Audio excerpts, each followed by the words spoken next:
What's up, kids? I know you like beer. Shit, kids don't like beer, do they? Nope, they don't like beer. My dick is big as a lumberjack log. Fuck, what was the line? Shit. Exercise the demons. Today, we're gonna go to Chopper Town. Funky Town. Take you to Funky Town. Got boss. Oh well, that's still good, I'm sure. Howdy, everybody. Today, oh, give me a minute or 10. Oh. All right, like my grandfather used to say, if you're not puking, you're not partying hard enough. Today, we're gonna teach you how to install our Pressio kit and Fender on your Honda Shadow 600 VT. It's gonna be a good time. So if you like to party, get your power tools and drink a lot of beer and hopefully don't chop a finger off. We're gonna have some fun. Today we're gonna teach you guys how to install our Pressio kit and Curved Bobber Fender on a VT600 Honda Shadow. The Pressio kit is this little number right here. I don't even know what this looks like right now because it's actually nothing right now, but it's 2 brackets, some hardware here, and what this does is allows you to bolt our beautiful Curved Bobber Fender or short round Fender or Mohawk Curved Bobber Fender to your Honda Shadow. So let's get started with this project, guys. So to complete this project, you're gonna need a few tools. I recommend a cordless drill. Doesn't have to be DeWalt. There's a lot of brands out there. Get what works best for you. I highly recommend not using a corded drill because they don't have an actual chuck here that you can adjust, likely to snap your wrist off in this situation. A step bit, really important, and a pilot bit, super important. Next, you're gonna need some simple hand tools. 2 flexi head ratchets. I use flexi head for a reason. In this video, you'll see why. It's also good to have a couple good extensions around. I've got some short ones, going up to longer. Depending on the situation of how far your bike has been taken apart, you may or may not need these. Moving right along, we have a 14mm combination wrench and a 17, as well as a 14 and 17mm socket. Then you're gonna need a 9/16 combination wrench. I have ratcheting combination wrenches here, but anything will do as long as it's 9/16. A 9/16 socket. I have a auto center punch, a deburring tool, a marker, a transfer punch for a 3/8 inch hole, some tape, and ye old block of wood. One thing I did fail to mention was it's always nice to have a few cold beers on hand in case you get a little frustrated, and you know, it generally lubricates the whole situation. So I have some fancy tools here in the shop that you guys most likely don't have. So I'm gonna show you what I did today to try and reverse engineer what I do in the shop so you guys at home can do it easily. So I have this magnetic rule. It's got centimeters and inches and all that on it, but you guys probably don't have that. What you do have is probably a tape measure. For this part of installing your Antares kit, installing the Fender to the Pressio kit, you have to do a few things. One, you want to find the center line of your Fender. You can do this one of 2 ways. You can measure it, or you can use the seam on the bottom. Got a little seam going on there. You can mark it here, right in between with a marker, and transfer that up the back of the Fender itself. So that will give you basically your center line. That's the center of the Fender. These fenders are 9.5 inches across the Fender. So from your center line, you're gonna end up making 2 holes, 2¼ inches from this center. Again, you may not have this handy little guy that does this number, makes your life easy. Have a ruler. You may also have tape. So if you have ruler and a tape, this is easy to do. Put your ruler up next to the tape and you can mark out inches. There's your halves. This doesn't have to be insanely accurate either. And you've got quarters, right? All right, we'll stop there. So you got your center line, take your tape, and set it down here for now. It's tape, so it does stick to itself sometimes. Take your tape measure and measure 1/2 inch about up from the bottom edge. That's where you're gonna center punch to start your hole. You take that, first get your tape laid down, right there. It's pretty easy. So now you look at this and you have 1 from the center, 1, 2, there's your quarter. So if you want to know where to drop the hole, drop your center punch, take this guy, go about 1/2 inch up, and that's where you're gonna put your hole. So you're gonna mark that. I have a auto center punch, which is super nice. It's by Renstig. There's a million center punches out there. This is the only one I will ever use the rest of my life. This thing is so nice. Super high quality. I've been using it for probably 10 years, and this is what it looks like. Quality tools, guys. So we'll mark our holes. 2¼ 2¼ Beautimus. So easy way to measure things that are on uneven surfaces, round, curved stuff. You're trying to measure stuff on a tank. you want to do something weird, you want to get funky with your, you know, booger thrower welding machine and a cutoff wheel, there you go, guys. Now we're gonna take our Fender and drill some holes in it. All right, so to install the Pressio kit to the Fender, you're gonna need a power drill, cordless preferred. Corded drill will most likely snap your wrist off in this situation. A simple block of wood, not necessary. You may be able to use the corner of your bench a little more advantageously, but I'm using this for our purposes today. A deburring tool. You can find these at your local Harbor Freight, Home Depot. They're pretty common. There's all kinds of them, but if you're gonna start doing stuff on your bike, modifying things, deburring tool is a really great tool to have. I have a step bit here. This is a mag bit step bit, and it allows you to gradually drill larger and larger holes in sheet metal. You don't have to have that, but it's what I prefer to do this job with. If you are going to bypass this, get a 25/64 drill bit, just over 3/8 of an inch. Then you're gonna get a countersink. You don't necessarily have to have the countersink if you have a deburring tool, but this does make your job easier. They're a few bucks, they're not expensive. Last but not least, I have a tiny little pilot drill bit, and that's to get the hole started. So let's go. So you're gonna take your little block of wood here. Just gonna put the drill bit in the drill here. Okay. And I'm gonna poke a little hole here, just a little tiny hole, poke, little poke. Poke will do you good, right? Yep, find a hole. Sometimes kind of hard to find a hole. One hole done. You can see why I like the little block of 4x4, whatever the fuck this thing is.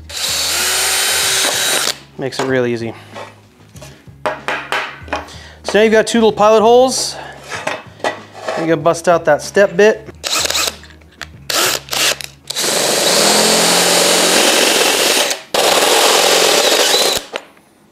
Now before you go too far, get one of your bolts. Make sure the bolt fits. Other side, same story.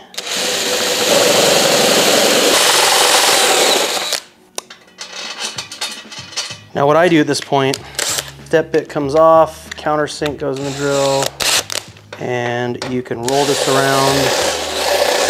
Takes off all those burrs,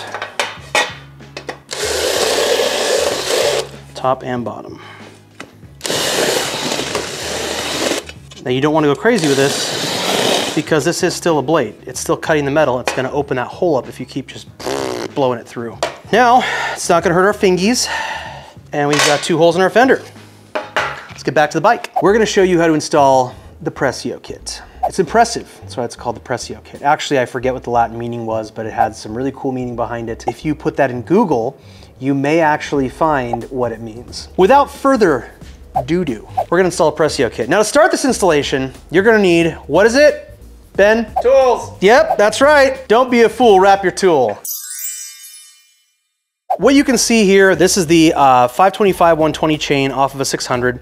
I use these for spacing off the tire because it's a little over 1/2 inch and allows me to line the fender up real nicely with the mono strut. I just use some zip ties here to hold it down, hold it in place. Pretty basic setup. The next step here is going to be to remove the bolt on the mono strut. It's the stock bolt. If you've actually installed a mono strut, the stock bolt will be in there. You're going to need a 17mm and a 14mm socket. I prefer these flexi heads because as you see over the top, there's not a whole lot of room to get in there. They're a little bit recessed. It can make your life difficult. This is the easiest way I've found. You don't have to have these. I have them because it makes my life easier. You can use very simple tools or a combination wrench, whatever have you. Please, please, for the love of God, don't use vice grips. Vice grips are not really what you want to use anywhere on this bike. We're going to go to the back side of our mono strut here. If you installed this using the stock hardware, you will have a 17mm nut on one side and a 14mm bolt on the other. So I'm just going to put my hand up underneath the skirt here, unlock this head, and we'll break this free. Now, what you're going to want to do is get a flat jack or a scissor jack underneath the bike, right about where the oil filler cap is. And the point of doing that is so you can lift the forward frame loop up enough to take the pressure off of the rear bolt on the mono strut or mono shock. This is going to allow you to push the bolt out without any resistance. Slides right in and out. And I know a lot of you guys in the videos are like, oh cool, thanks for telling me how to do it with that fancy tool that I don't have. So I'm gonna try my videos to A, tell you to stop being poor, 2, to how to do things with the tools I'm using, and some alternatives. So if you don't have a flat jack, We have them available on shoptgbc.com. Pick them up there. You can also tip the bike over on the kickstand, get a jack up underneath this side, and go up until you take pressure off of this. If you're feeling your oats, you can always do a real nice deep squat. Remember, sumo squats are not real squats. Do a sumo squat, I'm gonna tell on you. You can squat down, lift it up, and take the pressure off, have a buddy help you out with that. But I prefer to use a flat jack, much easier. So now we can take this bolt out, boom, super easy. And we're gonna take our Pressio kit here, ta-da! You guys get to see all the random tools on the bench. This is like the real shit. This is how we do things. This is how you take your bike to Chopper Town. So you've got your brackets here, there's a left and a right, they are directional. On some parts that we ship to you, you may see a little bit of flash rust here, surface rust. That's because these are raw steel. Now they are tumbled, that softens the finish, makes them look really nice, takes off all the laser scale. This is something that you probably want to paint, but we leave that up to you. So this maintains an affordable part, but also something you can customize and have fun with. So we're gonna get this, we're gonna take our 2 spacers, aluminum spacers here. We're gonna take this long bolt and one of our lock nuts. So remember, we have a little bit of flash rust on here. I'm just gonna take a simple little hand pad and do that. You can see it comes right off. This isn't something that a lot of people are really gonna see a whole lot of, especially if you throw some fucking rattle can on there. Nothing wrong with go down to Home Depot, get some Rust-Oleum and blast these fuckers. So rust never sleeps, kids, don't forget that. So you can take your long bolt that comes in the Pressio kit and the right side bracket, put a spacer in here. You can drop it down here. Way, there we go. Slide it around and it's gonna go in that little hole. Get the left side bracket and a spacer. Spacer goes on first, like so. That slides on there. Get your nylock nut. That's right, we include nylocks with our hardware because most people don't want to use Loctite or a locking agent. So we tried to think for you, kind of like the government, except less gay. Now, to tighten this, 9/16 socket and a 9/16 wrench. You don't need 2 sockets this time because if you look down here, you can see that the hardware protrudes enough for you to get tools in there. From the top at least. There we go. Let's tighten this bitch down. And we're not gonna tighten it all the way, just enough to put pressure on the brackets so we can kind of move them up and down, they don't flop. Kind of preload that bolt. There we go. Now, if I move it, it stays in place. Perfect. So if you look at the chain here, you can see I didn't just roll the chain down with the tire, I rolled it over the top of the forward loop of the swing arm, top loop of the swing arm. That's so that when I drop the fender down, it does have something to hold it. It's not gonna keep falling through. Some people tape it to the tire, but this is a really simple way to hold the fender in place on the tire when you're mounting it. So now we take our fender, set it up here. Boop, boop. So now you're gonna get one of the bolts. And this is a 9/16 bolts and a leather washer from your Pressio kit. You're gonna put the bolt through, put the leather washer between the fender and the bracket. And this takes a little bit of finagling. Make a note here, guys. See how these fender horns, the existing subframe for the fender really wasn't cut very far forward. I don't like this, but for the video's sake, I'm trying to do like stuff you guys don't have at home or maybe the way your bike is. I recommend cutting these a little farther forward. Like you can see these little electrical tab thingy, chinguses here. These, I usually cut right up here. So you'll have more room to lift the fender forward and put these together without having to stick your hand back here, but this isn't totally impossible. Very doable, even if your the subframe, whatever, fender horns weren't cut off very far forward. So now you've got a bolt in one side, leather washer between the right side Pressio bracket and the fender. Tip it up a little bit, get your one of the stainless washers included with the Pressio kit and one of the nylock nuts and get that threaded in. So on the back side, you see I'm just threading that on there. Now you don't have to thread it on all the way because you still have the other side to do. See, you see what I mean? Like this is getting bound up here between the frame. That's why I cut that shit off. But we're gonna work with this for the video, just to show you guys it can be done. Again, 9/16 bolt with the leather washer.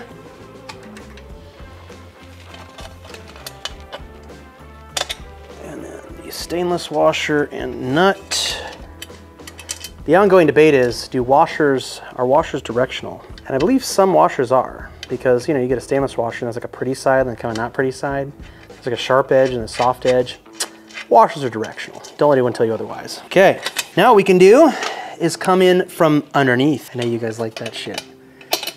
Get the wrench on the nut inside and tighten down the bolt from the outside. Now, I like to go until we're starting to pull the two pieces together and then get to the other side. Alrighty, little turny-do, a little tighter. All right, I'll come back to that side. I am not gonna crank these down. You're not gonna be absolutely ugga-dugga down to the max. I'm basically tightening this so it's not flopping. That's it. I can do this from this side. My monkey hands. All right, Dunsky. Now, this can move left, right a little bit to center it, but you basically have mounted your curved bobber fender. If you're gonna go with our short round fender, it's a good option because a short round fender's like this. It's just kind of a mud flap, not really meant for passengers. I mean, it's strong enough the passenger could sit on it if they were this big, you know? But you're not gonna wanna use the short round fender if you're gonna try and use a sissy bar and carry a passenger stuff. I just wanna make note to everybody, you're welcome to put these in bolts from the other side, not a problem. Depending on the tire you have, you may need to because the nylocks may be too tall and they may run into the profile of your tire. Also, depending on how old your chain is. If you have a really stretched out chain, it may not be an issue. If you got a brand new chain, brand new tire, you may need to flip those around. Regardless, you do need to keep that leather washer between the brackets here and the fender. That's gonna prevent cracking, stress cracks, you know, and it's gonna prevent a lot of noise too. And that is how you install the Pressio kit on the Honda Shadow VT600, aka the VL fucking X. In some other countries, it's known as a Steed or a VT400. If you guys found this video at all helpful, if this removed the pounding headache and distracted you from the imminent doom of humanity, then please hit that like and subscribe button. Go ahead and leave some comments down in the comment section. Fight amongst yourselves. I love to watch that shit. Let us know how we can make better videos for you or give us suggestions of stuff you want to see. As always, do fun shit.